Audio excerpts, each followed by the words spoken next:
Et si la guerre en Iran était sur le point de basculer, non pas sur un champ de bataille, mais dans un salon feutré à Saint-Pétersbourg? Ce lundi 27 avril 2026, pendant que Trump réunit ses conseillers en cellule de crise à Washington, le chef de la diplomatie iranienne, Abbas Araghchi, serre la main de Vladimir Poutine en Russie. Deux hommes. Deux puissances. Un seul objectif, faire plier les États-Unis sans tirer une seule balle de plus. Et ce qui s'est passé dans les 48 heures précédentes? C'est exactement le genre de choses que les grandes chaînes résument en 30 secondes, mais qui méritent qu'on s'y arrête vraiment. Parce que derrière la diplomatie de façade, il y a une mécanique que très peu de gens ont vu venir. Restez jusqu'à la fin parce que le dernier élément que je vais vous révéler change complètement la lecture de toute cette crise. Bienvenue. Si vous suivez ce conflit depuis le début, vous savez que la guerre en Iran n'est pas une guerre comme les autres. Ce n'est pas une guerre de tranchées. C'est une guerre de nerfs, une guerre de documents, une guerre de coups de téléphone et de portes claquées. Et en ce moment, l'Iran joue une partition diplomatique d'une complexité rare.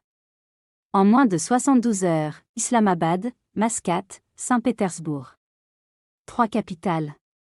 3 messages différents. Une seule stratégie. Aujourd'hui, on décortique tout. Pourquoi la Russie est la pièce maîtresse de cette équation? Ce que le plan de paix iranien révèle sur les vraies intentions de Téhéran. Et surtout pourquoi Trump a annulé, puis reçu un meilleur document, 10 minutes après.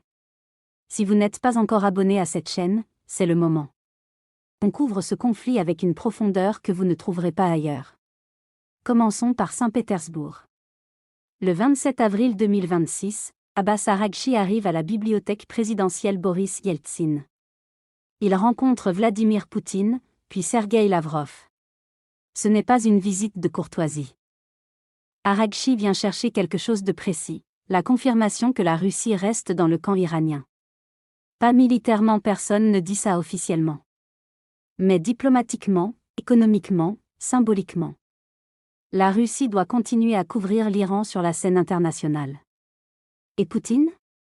Il joue son rôle à la perfection. Sa déclaration publique: la Russie fera tout ce qui sert les intérêts des peuples de la région pour que la paix arrive le plus vite possible. C'est une phrase qui semble neutre. Elle ne l'est pas. En langage diplomatique russe, ça veut dire « nous ne lâchons pas Téhéran, et nous nous positionnons comme médiateurs indispensables ». Pourquoi c'est important? Parce que si la Russie réussit à s'imposer comme le courtier de la paix dans ce conflit, elle sort de son isolement ukrainien par une porte dérobée. Elle redevient incontournable. Et Washington le sait. Voilà le premier niveau du jeu. Mais il y en a un deuxième. Et il se passe sur le détroit d'Ormuz. Le détroit d'Ormuz. 20 à 30% du pétrole mondial passe par là. Chaque jour. Sans exception. Depuis le début du conflit, l'Iran a utilisé ce détroit comme levier de pression maximale. Restrictions de passage, menaces sur les tankers, tensions avec la marine américaine. C'est le robinet de l'économie mondiale. Et l'Iran a la main dessus. Alors quand Araghchi déclare à Saint-Pétersbourg, et c'est une citation directe, que l'Iran et Oman sont 2 États côtiers situés le long du détroit, et qu'il est naturel qu'ils se consultent, ce n'est pas anodin. C'est un signal. L'Iran dit: nous gérons Ormuz entre riverains. Pas avec Washington. Pas sous pression américaine. Entre nous. Et le plan de paix iranien, révélé par le site américain Axios, confirme exactement cette logique. L'Iran propose: on rouvre le détroit, on arrête les combats. Et le nucléaire? On en parle après. Dans une deuxième phase. C'est un coup de génie tactique ou une manœuvre de dilatoire, selon votre lecture. L'Iran offre à Trump ce dont il a besoin immédiatement: stabiliser les marchés pétroliers, calmer les alliés du Golfe, montrer un succès visible. En échange, Téhéran gagne du temps sur la question nucléaire. Sur ses stocks d'uranium enrichi. Sur ses missiles. Sur ses proxys régionaux. Et Trump a failli dire oui. Si cette analyse vous aide à comprendre ce que les JT ne font que survoler, abonnez-vous maintenant et activez la cloche. On publie plusieurs fois par semaine sur ce conflit et sur toutes les crises qui reconfigurent le monde en ce moment. Revenons sur la tournée d'Araghchi. Parce qu'elle n'est pas aléatoire. Chaque étape a une fonction précise. Islamabad d'abord. Le Pakistan est le principal médiateur indirect entre Washington et Téhéran. C'est par Islamabad que passent les messages, les propositions, les documents. Araghchi y arrive samedi. Et là, il devait rencontrer des émissaires américains dont des proches de Trump, nommément cités dans plusieurs rapports comme Steve Witkoff et d'autres envoyés spéciaux. Le déplacement est annulé. Par Trump lui-même. Publiquement. Mascate ensuite. Oman est l'autre canal historique entre l'Iran et l'Occident. Depuis les années 2000, c'est à Mascate que les négociations secrètes sur le nucléaire ont souvent débuté. La visite du dimanche confirme qu'Oman reste dans la boucle et qu'il joue un rôle de coordination sur Hormuz. Saint-Pétersbourg enfin. La Russie, c'est la caution stratégique. L'assurance vie diplomatique. Si les négociations avec Washington échouent, Téhéran a besoin de savoir que Moscou ne l'abandonne pas dans l'isolement. 3 capitales, 3 fonctions, médiation, coordination maritime, couverture stratégique. C'est une architecture diplomatique pensée dans les moindres détails. Et au milieu de tout ça, Trump décide d'annuler. C'est là que ça devient fascinant. Trump annule le déplacement américain à Islamabad. Il le justifie publiquement avec une phrase très trumpienne. On nous avait remis un document qui aurait dû être meilleur. Sous-entendu, les Iraniens n'ont pas fait assez d'efforts. On part. Et là, quelque chose d'inattendu se produit. Moins de 10 minutes après l'annulation, 10 minutes un nouveau document arrive. Selon Trump lui-même, bien meilleur. Analysons ce moment. 2 lectures possibles. Lecture numéro 1, l'Iran avait anticipé l'annulation. Le deuxième document était prêt.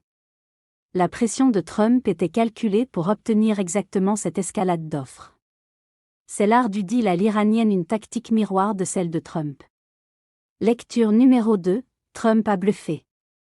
Il a annulé pour tester la réaction iranienne. Et l'Iran a répondu exactement comme il l'espérait, en améliorant son offre sans qu'on lui demande. Dans les 2 cas, le résultat est le même, les négociations continuent.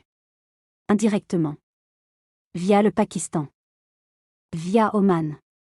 Et désormais avec la Russie dans l'équation. Ce qui nous amène à la question centrale que tout le monde se pose ce lundi matin à Washington, à Téhéran, à Tel Aviv et à Moscou. Est-ce qu'un accord est possible? Et si oui, à quel prix? Voilà ce que les grandes chaînes ne vous disent pas. Le plan iranien rouvrir Hormuz, cesser les combats, nucléaire en phase 2 est intelligent.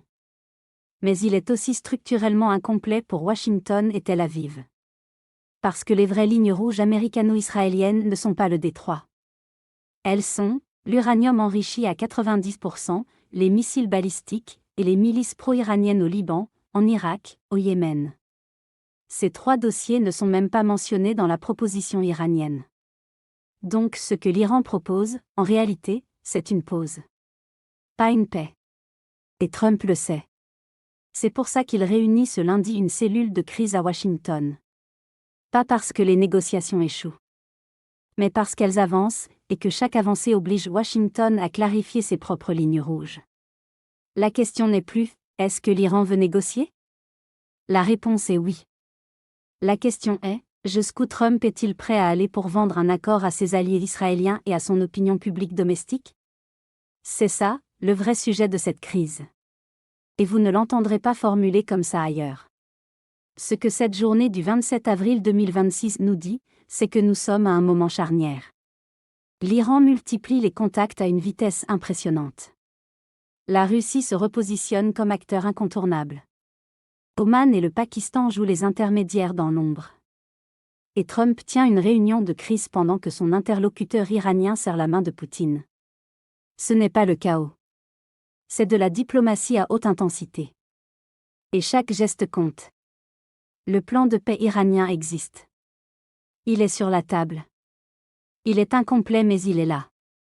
Et la prochaine semaine sera décisive pour savoir si on va vers un accord partiel ou vers une nouvelle escalade. Si vous voulez continuer à suivre cette crise avec le niveau de détail et de contexte que vous venez de voir, abonnez-vous à cette chaîne. Activez les notifications. Et dites-moi en commentaire, vous pensez qu'un accord est possible avant l'été? Oui ou non et pourquoi? Je lis tous les commentaires. Et votre lecture du terrain compte autant que la mienne.